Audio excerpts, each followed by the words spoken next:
सरकार के गठन के साथ ही नेपाल में चुनाव की तारीखों का ऐलान हो गया है। नेपाल में 5 मार्च 2026 को चुनाव होंगे। फिलहाल नेपाल को पहली बार महिला अंतरिम प्रधानमंत्री मिली है। पूर्व चीफ जस्टिस रह चुकी सुशीला कार्की ने शुक्रवार रात राष्ट्रपति भवन शीतल निवास में पद और गोपनीयता की शपथ ली। उन्हें राष्ट्रपति रामचंद्र पौडेल ने शपथ दिलाई। हालांकि फिलहाल किसी और मंत्री को शामिल नहीं किया गया है। तो वहीं जेएनजी नेताओं ने इसे अंतरिम सरकार में शामिल होने से इनकार कर दिया है। उन्होंने कहा है कि वे सरकार की गतिविधियों पर नजर रखेंगे लेकिन हिस्सा नहीं बनेंगे। सुशीला कार्की नेपाल की पहली महिला चीफ जस्टिस भी रह चुकी हैं और उन्होंने बनारस हिंदू यूनिवर्सिटी से पॉलिटिकल साइंस में पोस्ट ग्रेजुएशन भी हासिल किया है।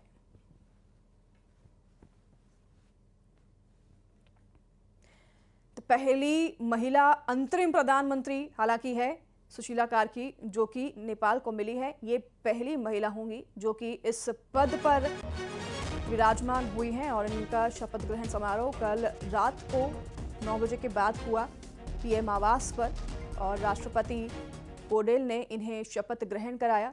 गोपनीयता की शपथ भी इन्होंने ग्रहण की है। हालांकि अब 2026 में चुनाव होंगे जब प्रधानमंत्री को चुना जाएगा।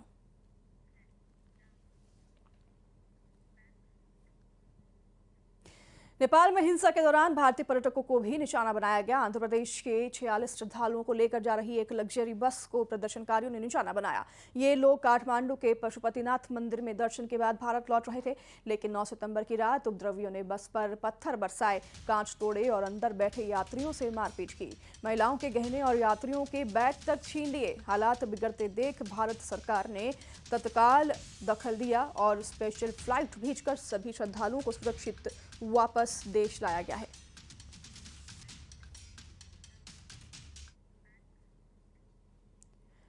नेपाल में राजनीतिक उथल-पुथल और प्रदर्शन के बाद इंडो नेपाल बॉर्डर पर एसएसबी के जवान अलर्ट पर हैं। नेपाल से भारत आने वाले हर एक शख्स पर पैनी नजर रखी जा रही है।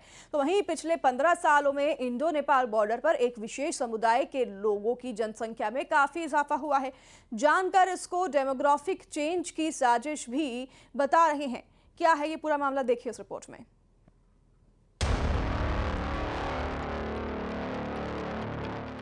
आबादी तो बहुत बढ़ी है, 3 गुना हो गया है सर।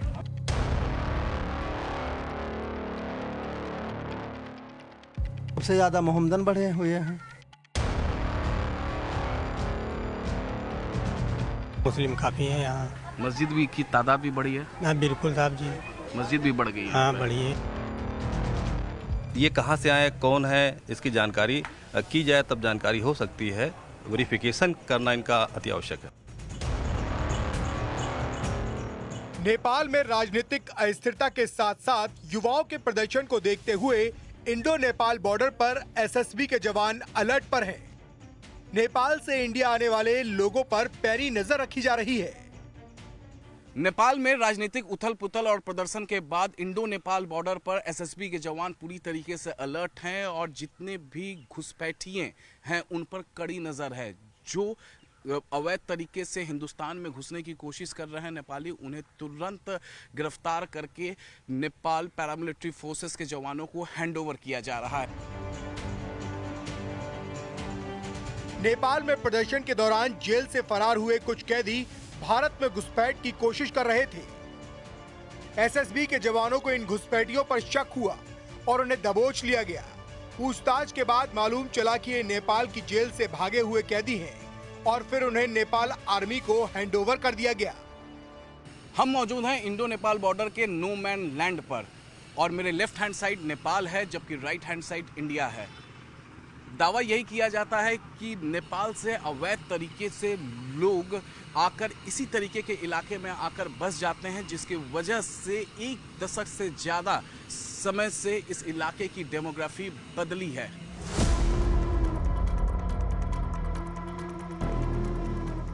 इसी साल फरवरी में आयकर विभाग की लखनऊ इकाई ने गोपनीय जांच रिपोर्ट में इस बात का खुलासा किया था कि इंडो नेपाल बॉर्डर पर राष्ट्र विरोधी ताकत सक्रिय है। कई जिलों में सीमावर्ती इलाकों में डेमोग्राफी बदल रही है। यही नहीं, आर्थिक चोट पहुंचाने की भी कोशिश हो रही है। इसके बाद केंद्र सरकार की एजेंसियों के साथ साथ उत्तर प्रदेश सरकार की एजेंसियां एक्टिव हो गई थीं।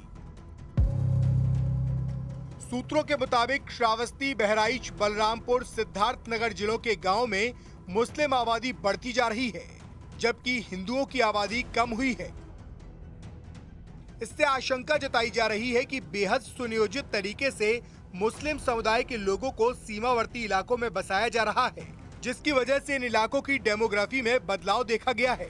तो एक सेफ पैसेज था, ड्रग्स की तस्करी से शुरू हुआ, वो बाद में हथियारों की तस्करी, आतंकवादियों के आवागमन, इसका पैसेज बन गया। और इस उद्देश्य से ही ये आबादी जो बाहर से आए हुए ऐसे लोगों की थी, जिसमें आतंकवादी भी थे और जिसमें ऐसे भी लोग थे जो रोजी रोजगार के अभाव में भाग करके बांग्लादेश या बर्मा के रोहिंग्या से आए हुए थे, उन सब का जमावड़ा इस बॉर्डर इलाके में है।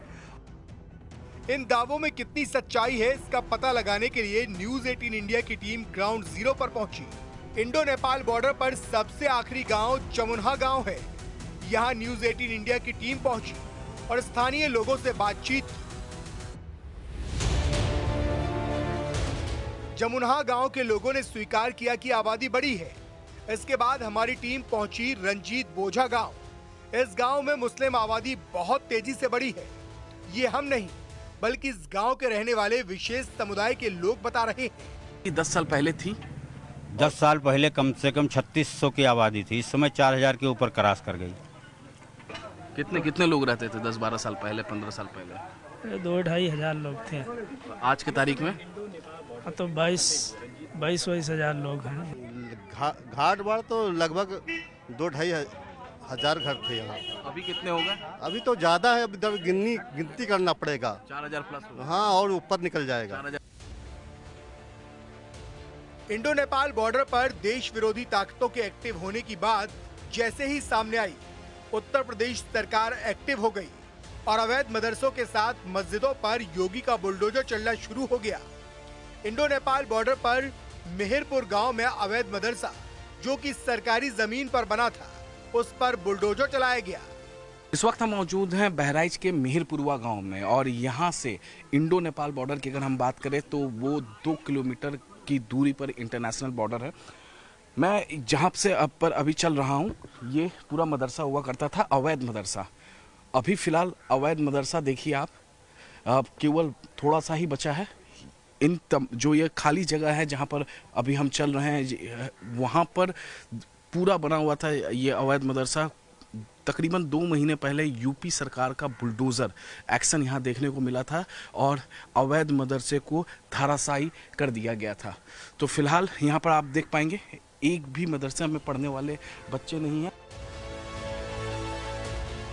उत्तर प्रदेश पुलिस भी इस इलाके में काफी ज्यादा सक्रिय है और पेट्रोलिंग करती है। जनवरी 2025 से लेकर अब तक 100 से ज्यादा एफआईआर पुलिस ने तस्करी और एनडीपीएस एक्ट में दर्ज की है। जो अभियुक्त जो आते हैं एनडीपीएस लेकर के, उनके विरुद्ध कड़ी कार्रवाई की गई है। और ये रुपईडीहा और मोतीपुर, ये जो थाने ऐसे हैं विशेष करके जिनके रास्तों से जाने का प्रयास किया जाता है, तो अभी तक लगभग हम लोगों ने 3 से 4 दर्जन के आसपास में लगभग 40 से 50 अभियोग पंजीकृत किए हैं और बड़ी मात्रा में पकड़ा गया और लगातार इस पे हमारी कार्रवाई चल रही है। इंडो नेपाल बॉर्डर पर हर गतिविधि पर उत्तर प्रदेश पुलिस और एसएसबी के जवानों की पैनी नजर है। इन इलाकों में डेमोग्राफी चेंज भी एक बड़ा चैलेंज बन चुका है। फिलहाल प्रशासन इन सब पर पैनी नजर बनाए हुए है। सिक्किम में कुदरत ने कहर बरपाया है। खौफनाक मंजर की लाइव तस्वीर सामने आई है। वेस्ट सिक्किम के यांगथांग के ऊपर रिम्बी इलाके में शुक्रवार रात लैंडस्लाइड हुआ, जिसका एक ऐसा डरावना वीडियो सामने आया जो आपके भी रोंगटे खड़े कर देगा।